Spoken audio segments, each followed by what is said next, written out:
The crystalline throne room stretched 300 meters in every direction, its walls pulsing with bioluminescent veins that cast everything in shades of violet and blue. I stood at the center of the ceremonial circle, acutely aware of the thousand eyes watching from the galleries above. The Valkyrie didn't believe in subtle displays of power. Their entire civilization was built on intimidation, and right now, every alien dignitary in the room was waiting to see humanity humiliated. Queen Jathira descended from her elevated platform, her 6 limbs moving with predatory grace. Her exoskeleton gleamed like polished obsidian, and the crown of bone-white spikes jutting from her skull marked her as royalty. She circled me slowly, mandibles clicking in what I'd learned was amusement. "The human ambassador," she said, her translator rendering her chittering voice into something cold and aristocratic. "How quaint that your species sends warriors to negotiate peace." She paused directly in front of me, her compound eyes reflecting my face 1,000 times over. "Tell me, little mammal, how many battles have you survived?" The court had gone silent. Even the bioluminescent walls seemed to dim. I felt the weight of Earth's delegation behind me, felt Ambassador Chen's hand twitch toward his comm device. This was a trap. Everything about Valkyrie culture was a hierarchy of violence. If I said too few, we'd be dismissed as prey species. If I said too many, she'd call me a liar. I met her gaze without flinching. 27, Your Radiance." The silence that followed was absolute. It wasn't the shocked silence of disbelief, but something deeper, more primal. Every Valkyrie in the throne room had gone completely still, their breathing apparatuses frozen mid-cycle. Even the Queen's mandibles stopped their constant clicking. Her translator remained quiet for 3 full seconds before she spoke again, and when she did, her voice had lost its mocking edge. "You lie. I don't. 27 battles would make you." She stepped back, her middle limbs twitching in what I recognized as agitation. "No. Impossible. Your species has only been spacefaring for 70 of your years. The mathematics don't allow for 27 campaigns." I kept my hands relaxed at my sides, kept my breathing steady. "You asked about battles, Your Radiance." "Not campaigns. 27 separate engagements where I commanded forces in direct combat against enemy action." A rippling sound moved through the galleries above, like wind through metal leaves. The Valkyrie nobles were clicking their mandibles in a cascading pattern I'd never heard before. Jathira's head tilted at an unnatural angle, studying me with renewed intensity. "Name them," she demanded. "Name these battles, human, or I will have you executed for blasphemy against martial honor." Behind me, I heard Ambassador Chen's sharp intake of breath. The Valkyrie didn't make idle threats. But I'd known this moment would come the instant we'd received the invitation to their homeworld. I'd studied their culture for 8 months during the journey here. I understood what they valued, what they feared, and what they couldn't comprehend. The Battle of the Karelian Coast. I began, my voice carrying clearly through the throne room. 7 hours of continuous urban warfare against Russian Federation forces. I was 19 years old. Jathira's smaller eyes narrowed. "Continue." The defense of Kandahar province, 12 separate engagements over a period of 8 months.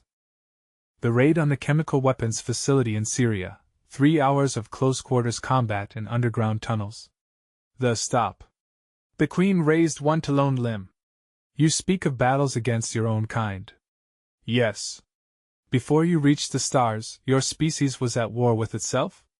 Her translator couldn't quite capture the emotion behind the question, but I saw it in the way her exoskeleton plates shifted, in the sudden stillness of her hunting limbs. "We still are, in some places," I said quietly.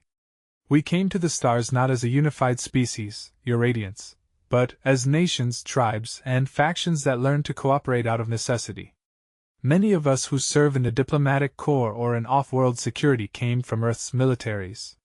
We learned war fighting each other." The rippling sound from the galleries had become a roar.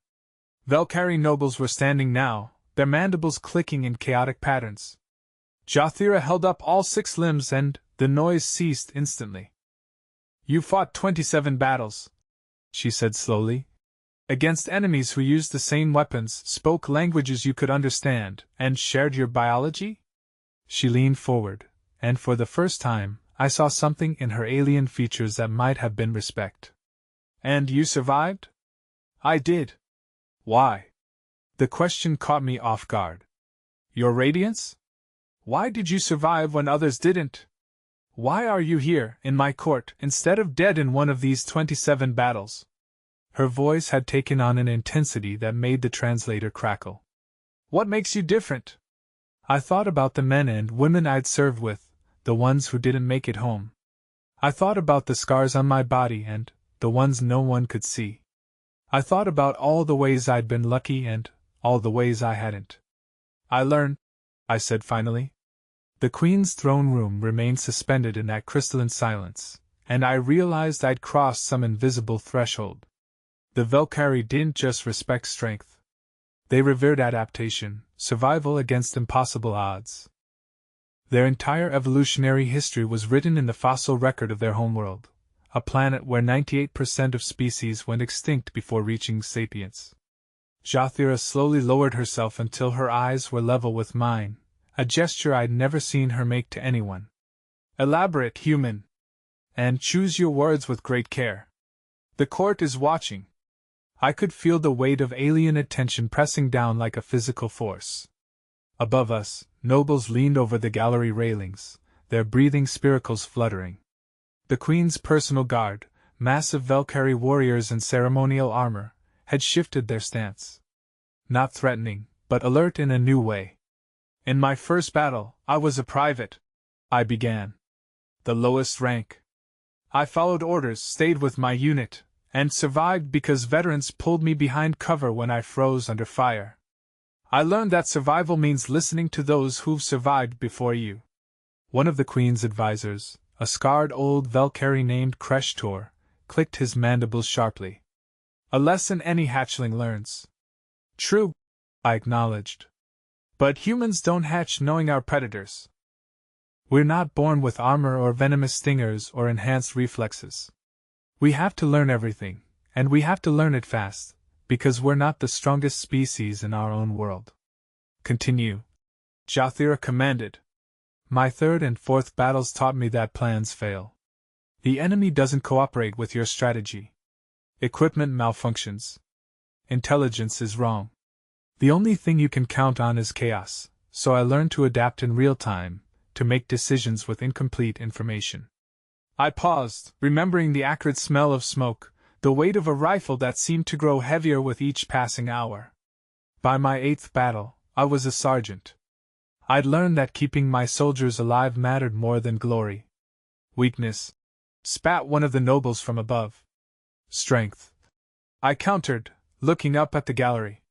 Dead soldiers can't adapt. Can't learn. Can't pass on their experience. Every battle I survived, I became a better teacher. By my 15th engagement, my unit had the lowest casualty rate in the brigade because I'd taught them everything I'd learned. Jathira's mandibles moved slowly, a gesture I recognized as deep contemplation. And the others? The final 12 battles? Those were different. I commanded larger forces. Companies, then a battalion. The lessons changed.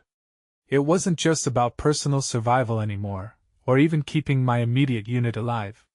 It was about logistics, timing, coordination between different elements. Understanding that sometimes you have to sacrifice position to preserve lives, that sometimes the winning move is retreat. Retreat? The Queen's voice sharpened. You abandoned the field? Tactical withdrawal, I corrected. 3 times in 27 engagements, I pulled my forces back rather than hold ground that would have cost too many lives. Each time, we returned stronger, better positioned, and won the larger objective. The throne room erupted in clicking mandibles. Some nobles seemed outraged, but others, particularly the older ones with scarred exoskeletons, remained silent, watching. Kreshtor stepped forward from his position beside the throne. His carapace bore the marks of countless battles, and one of his limbs had been replaced with a cybernetic prosthetic. The human speaks heresy. Valkyrie do not flee. We hold until victory or death. And how many battles have you survived, Kreshtor? I asked quietly. His mandibles clacked in anger. 42 engagements across 3 decades of service to the crown. Then you understand, I said, holding his gaze. You survived 42 battles not because you were the strongest or the most aggressive. You survived because you learned when to press an attack and when to conserve your strength. You adapted or you'd be dead. The old warrior's eyes seemed to study me anew. After a long moment, he stepped back without another word. Queen Jathira rose to her full height, towering over me. You claim 27 battles taught you these lessons. Very well. But Earth is not at war with the Galactic Assembly. You've had no battles since joining the community of starfaring species. Her voice took on that mocking edge again. What good is your experience against threats that no longer exist? Your Radiance, with respect, Earth didn't stop being dangerous just because we went to space. I gestured toward the viewing screens that dominated one wall of the throne room, currently showing Earth in real time. The blue marble hung in space, deceptively peaceful.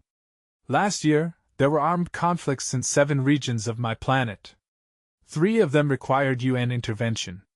2 are still ongoing. Your species fights itself even while negotiating with alien civilizations? She seemed genuinely baffled. Yes. And that's exactly why Earth's Security Council sent me and others like me as part of the diplomatic mission. I took a breath, knowing I was about to reveal something that could either solidify our position or destroy it.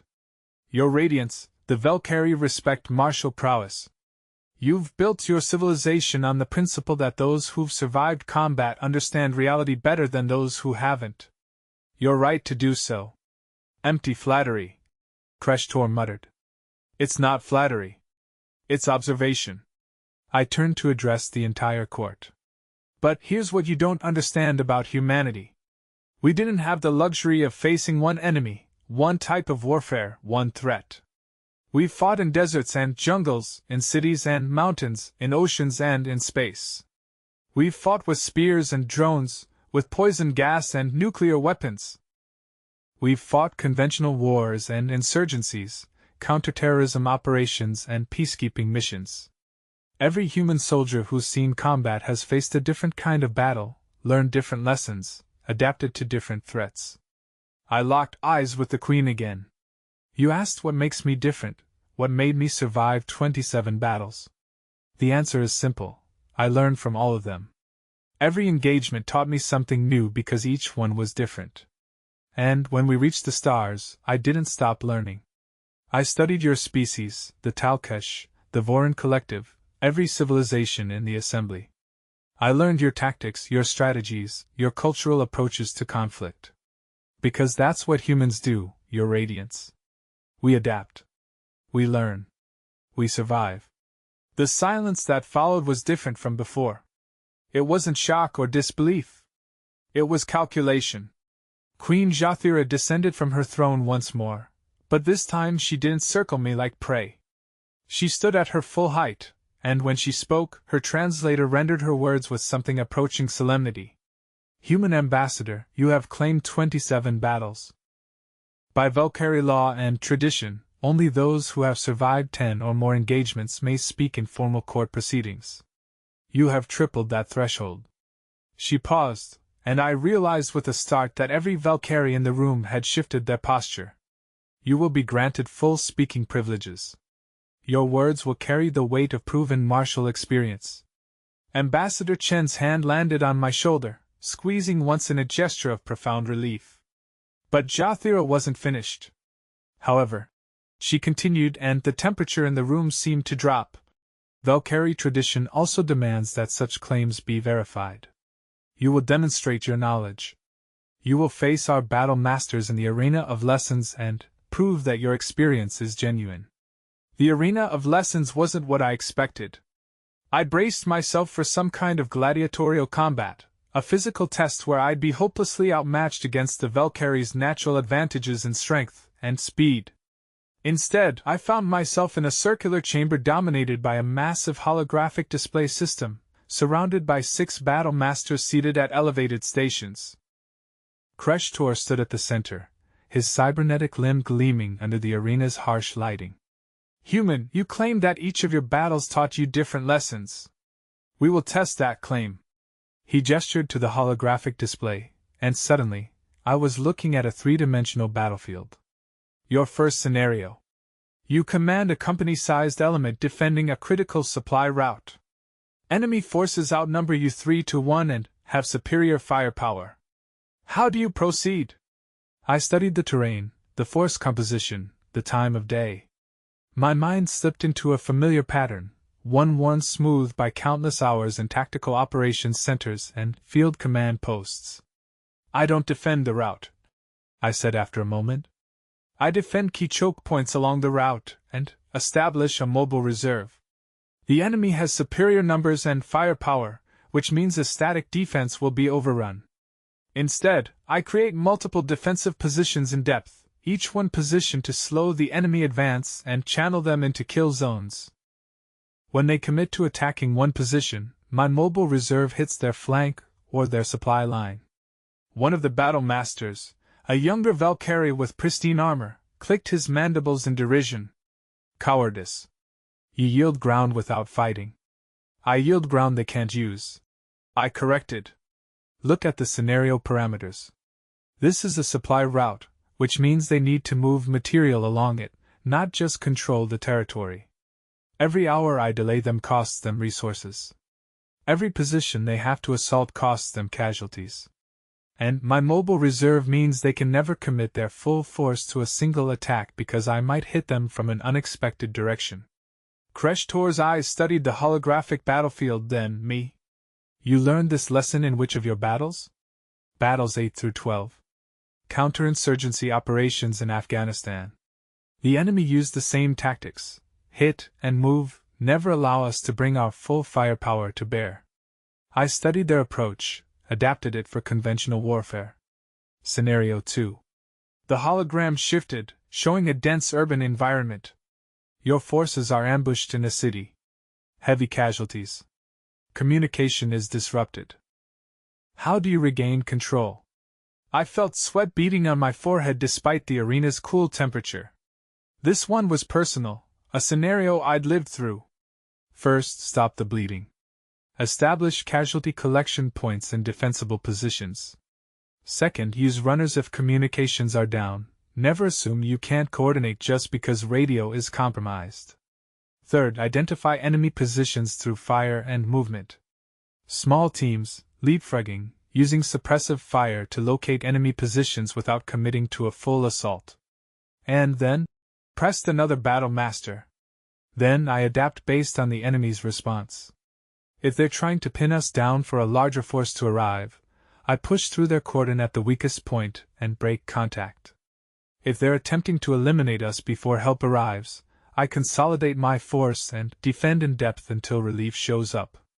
If they're trying to force us into a prepared kill zone, I go in a direction they don't expect, even if it takes us away from our original objective. You would abandon your mission? I would preserve my force to complete future missions. Dead soldiers accomplish nothing. The scenario shifted again, and again, and again. For 3 hours, the battle masters threw increasingly complex situations at me. Some were from Earth's military history: the Battle of Thermopylae, the Siege of Stalingrad, the Tet Offensive.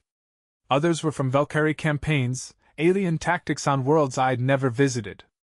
Each time, I drew on different experiences, different lessons learned in different battles. When they showed me the Valkyrie's disastrous first contact war with the Talkesh hierarchy, where they'd lost an entire battle fleet through poor coordination, I recognized the failure points immediately. Your fleet commanders didn't share a common operational picture. Each ship was fighting its own battle without understanding how it fit into the larger engagement. You needed better communication protocols and a clear chain of command. How do you know this? Demanded the youngest battle master. You weren't there. Your species didn't exist in spacefaring form when this battle occurred. Because I made the same mistake in my 16th battle. Battalion-level operation in Syria, multiple company elements spread across a wide area. I failed to maintain situational awareness of how each element was performing, And when one unit got pinned down, I didn't realize it quickly enough to send reinforcements. 3 soldiers died because I wasn't maintaining that common operational picture. The memory was sharp, painful. I learned from that failure. And when I studied your military history during our journey here, I saw the same failure writ large. Kreshtor leaned forward, his mandibles still. You studied our defeats? I studied everything. Your victories teach me what works for you. Your defeats teach me what to avoid. I looked around at all 6 battle masters. That's what 27 battles taught me, honored ones. It's not enough to learn from success. You have to learn from failure, yours and everyone else's. The holographic display faded. The battle masters conferred among themselves in their native language, clicking and chirping too rapidly for the translator to keep up. Finally, Kreshtor rose from his station and approached me. Human, I have survived 42 battles over 3 decades. Each one was glorious combat against the enemies of the Valkyrie Empire. Each one tested my strength, my courage, my willingness to die for the crown. He paused, his scarred carapace catching the light. But you have made me realize something troubling. In 42 battles, I learned 42 lessons about how to fight Valkyrie wars. You have fought 27 battles and learned to fight wars in any style, on any terrain, against any opponent. That's not troubling, Battle Master. That's why humanity needs the Valkyrie, and why the Valkyrie might benefit from humanity. I chose my words carefully. You've perfected your way of war. It's powerful, effective, and has served your empire well. But the galaxy is changing. New threats emerge. New technologies develop. The ability to adapt quickly, to learn from every source, to change tactics on the fly, that might be humanity's contribution to the Galactic Assembly. Another battle master, an ancient Valkyrie whose armor looked like it had been fused to her carapace by heat damage, spoke for the first time. And what would you have us contribute, human? What does humanity need from the Valkyrie? Discipline, I said immediately. Focus. The ability to execute a plan with perfect coordination. Humans are good at adapting because we're chaotic by nature, but sometimes we adapt when we should hold firm. Sometimes we change course when we should see a strategy through to completion. The Valkyrie don't have that weakness. You suggest partnership. I suggest we learn from each other. The battle masters exchanged looks that I couldn't read. Finally, Kreshtor extended one lone limb toward me, a gesture I'd learned was the Valkyrie equivalent of a handshake. You have proven your 27 battles in the only way that matters. You carry their lessons. You will return to the throne room with our endorsement. Queen Jathira received the battle master's report in silence, her compound eyes fixed on me as Kreshtor recounted the examination in detail. The throne room had filled even further, nobles and dignitaries from a dozen species crowding the galleries to witness what happened next. When Kreshtor finished, the queen stood, her 6 limbs spreading wide in a gesture of formal proclamation. Human ambassador, you have satisfied Valkyrie honor law. Your claim of 27 battles is verified and recognized. You may speak in this court with the authority of proven martial experience.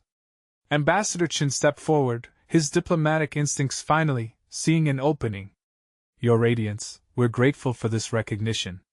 Earth's diplomatic delegation hopes this represents a new understanding between our peoples. Perhaps, Jathira said, but her attention remained on me. But I have one more question for the warrior diplomat. The throne room quieted again. That predatory silence that I'd learned meant the Valkyrie were about to test something fundamental. You have fought 27 battles against your own kind, she said slowly. You have adapted, learned, survived. You claim your experience makes you valuable to the Assembly. But answer me this, human, when we face a true threat, when the Assembly calls upon Earth to contribute to collective defense, will your species fight? It was the question beneath all questions, the real reason they'd invited Earth's delegation here. The Valkyrie were the Assembly's primary military power, but they were stretched thin. The Talkesh hierarchy was becoming aggressive again, pushing at borders. Resource conflicts were erupting in the frontier sectors. They didn't need more diplomats or trade partners. They needed allies who could fight. Yes, I said simply. Even though you fight among yourselves? Especially because we fight among yourselves. I saw confusion ripple through the galleries. Your Radiance, Earth's greatest military accomplishment wasn't winning any particular war. It was learning to end them. We've fought thousands of conflicts over our history, and we've learned something that might seem impossible: how to turn enemies into allies. Impossible, muttered several nobles. Obvious, I countered. The nation I fought against in my first battle? Russia? We're partners in the Off-World Development Program. The insurgents I fought in Afghanistan? Some of them now serve in the reconciliation government we helped establish. You made peace with those who killed your soldiers? Jathira's translator couldn't capture the full weight of her disbelief. We made peace with those who could kill more of our soldiers if war continued. It's not mercy, Your Radiance. It's mathematics. I gestured to the Earth hanging in the view screen. Every war humanity has ever fought taught us the same lesson: conflict is expensive, peace is profitable, and yesterday's enemy might be tomorrow's ally if you give them a reason to be. Pretty words, Kreshtor said, though his tone wasn't hostile. But when the Talkesh fleet arrives at Earth's doorstep, will you fight? Or will you attempt diplomacy? We'll attempt both, I said. We'll deploy our forces to defend our home, and we'll try to negotiate. If negotiation fails, we fight. If fighting fails, we adapt. And if we survive, we learn. I looked directly at the Queen. That's what 27 battles taught me, Your Radiance. Never rely on a single approach. Always have options. Always be ready to change tactics. And never, ever assume you know how a battle will end before it's been fought. The Queen descended from her throne for the third time, and now I understood what an extraordinary gesture it was. Valkyrie rulers didn't come to their subjects' level without reason. Human, I brought you to this court to humiliate you. To demonstrate that your species, despite your technological achievements, were still prey animals playing at being predators. Her mandibles moved in what might have been a smile, though the expression was deeply alien. Instead, you have taught me something I should have learned long ago. Survival is not about strength. It's about adaptation. She turned to address the entire throne room. Earth will be granted Category 2 alliance status with the Valkyrie Empire. Their military personnel will be invited to exchange programs with our battle masters. Their diplomatic corps will be given full speaking privileges in assembly proceedings. And their civilian population will be protected under Valkyrie martial law should they face external aggression. The proclamation sent a wave of sound through the galleries, clicking, chirping, and, from the handful of non-Valkyrie observers, sounds of surprise and approval. Category 2 alliance was unprecedented for a species as young as humanity. It put us on par with civilizations that had been spacefaring for thousands of years. Ambassador Chin was already activating his comm device, transmitting the news back to Earth. The diplomatic implications were staggering. But I focused on the Queen, because her body language suggested she wasn't finished. However, she continued, and the throne room fell silent again. There is one condition. Name it, Your Radiance, Ambassador Chen said. The warrior diplomat will remain on our homeworld for one standard cycle. He will work with our battle masters to develop new tactical doctrines incorporating human adaptability with Valkyrie discipline. He will teach us how to learn from failure. And in return, we will teach him how to coordinate forces with species that think differently than humans. It wasn't really a request. The Valkyrie didn't make requests of those they considered subordinates. But the phrasing suggested I had some choice in the matter. I thought about Earth, about my family, about the life I'd left behind to make this journey. I thought about the soldiers I'd served with, the lessons learned in blood and fire, and whether those lessons could prevent future bloodshed on a galactic scale. I accept, Your Radiance. On one condition of my own. Jathira's eyes narrowed. You dare? You granted me full speaking privileges, which means I can negotiate terms. I kept my voice level, respectful but firm. I'll share everything I've learned, work with your battle masters, help develop new doctrines. But in return, I want your people to share something with mine. What? Your mistakes. Your failed campaigns, your tactical errors, your strategic blunders. Everything you've learned not to do. I saw understanding dawn in her alien features. Because humans learn from failure, your radiance. Ours and everyone else's. If we're going to be true allies, we need to learn from your experience just as you learned from ours. The throne room erupted again, but this time the clicking sounded different, not outrage, but something closer to approval.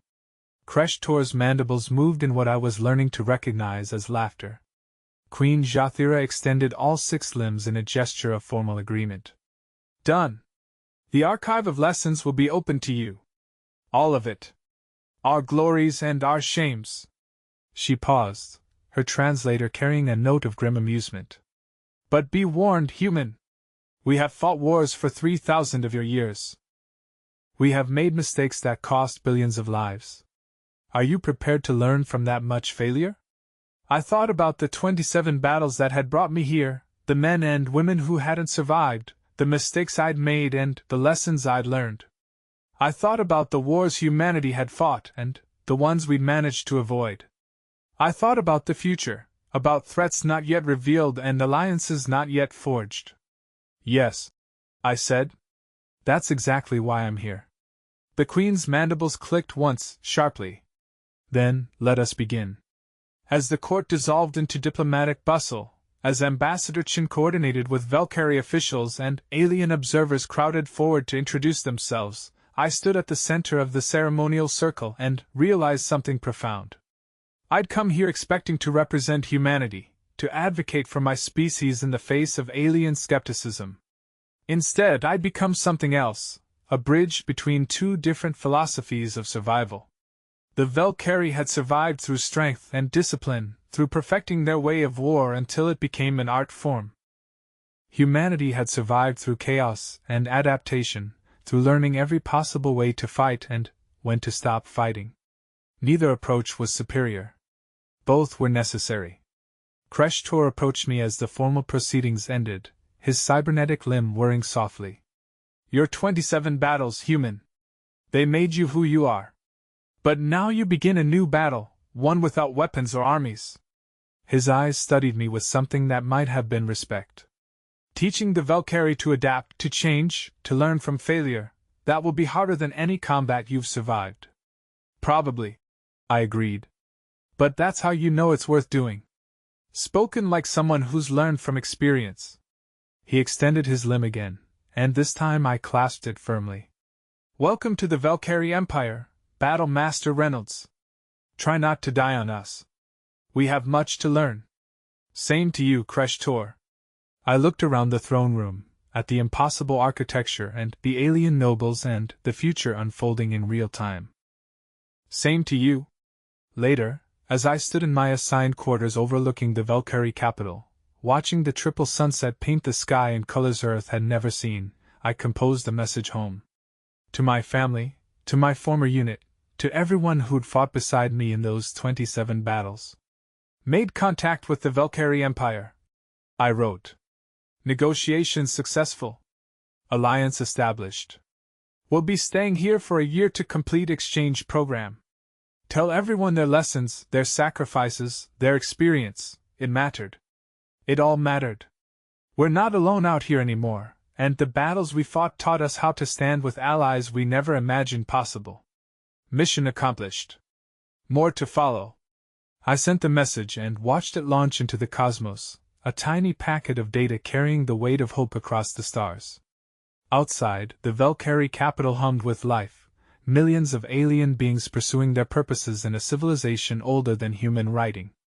And tomorrow, I would begin teaching them that the greatest strength wasn't avoiding failure, but learning from it.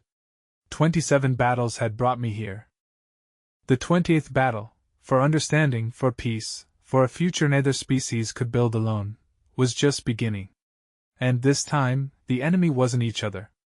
It was ignorance, isolation, and the belief that any single way of survival was sufficient in an infinite universe. I'd faced worse odds before. I'd learned from them. And I'd do it again.